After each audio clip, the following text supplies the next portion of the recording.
when somebody follow your comments on social media, on media in general, you was known by supporting IPOP agitation and other anti-North agendas. And very surprised today you are in the core North, one of the core Norths, supporting achievement of the core Northern Nigeria. Have you suspended such comments or what? No, let me make a very clear point to you now. And, you need to understand my mindset. I told you earlier that I'm a fighter for justice. And I believe strongly that those that are oppressed need to be supported. And I'm also a great believer in self-determination. I will never shy away from saying it. I do not believe that people should be made to do or people's views should be imposed on others. My belief when it comes to the issue of IPOP, which you mentioned, for example, is this: it has always been this, that if you want to ensure unity, you have to make everybody feel part and parcel of the country. You have to reach out to people in love, and you have to persuade them and let them see the wisdom in being part and parcel of a wider family. If you understood my history, kind of family I come from, for about 4 generations, you know the sacrifices we have made for this country and for the unity of this country.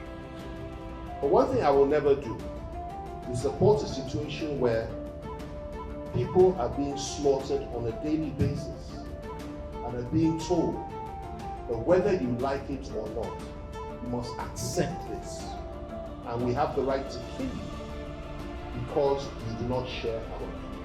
The way you enhance unity is by dialogue, is by understanding, by accepting and understanding the pain of the person that believes that he or she is the victim, and by reaching out to them in love.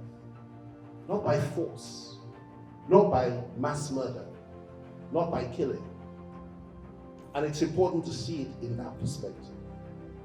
And what I'm doing now is perfectly consistent with that. What I'm saying to you is that it would have been incumbent on all of us as leaders to also talk about what many people in the north, said corner, in the corner, also suffer, particularly in this state, over about 8 years.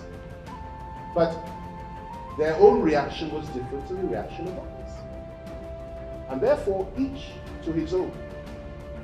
You can have your views, you can have your beliefs, but one thing you must not do is indulge in violence.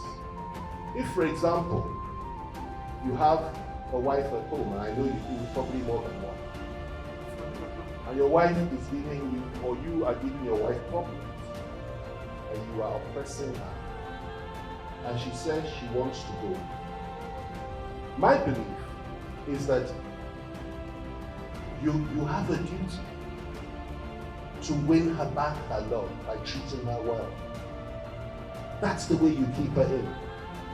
Not by locking the gate and beating her all the more, and putting a gun to her head and tormenting her. And if you do that, I'll be the first to say, well, this is really not the way to do this, because the more you do this, the more you will make it inevitable that maybe one day she'll just come and burn the whole house down, you'll be with it, and nobody wants that. So when you hear or you see some of us in the past, some of us speaking about the plight of those we believe have been oppressed, and do have a point, it's crying out about their oppression.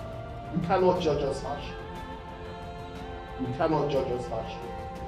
And what I'm saying to you is this, that as long as we continue to kill those that disagree with us, wherever you're from, whether you're from the southwest, or from the northwest, northeast, you're from wherever, the southeast, you continue to kill and oppress those that do not share your views, that cannot be right. It cannot be right.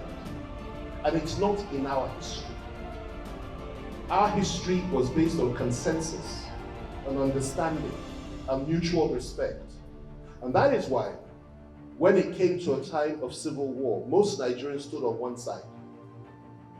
We must never allow anybody to make us jettison that mutual respect for one another. Nobody is prepared to have a Nigeria that we are not all equals. Let me make that very clear to you. Nobody. We were equals at the beginning, and we must be equals today. And it is important that a young girl in Zamfara State feels as much part and parcel of this country as a young boy in the East or a young girl in the Southwest. That is the objective. Anything outside of that cannot be right. And that's the stand that I've taken and that many others have taken. Those that do not share that view or do not have that view do not have a monopoly in the core north or anywhere else. Are you following me?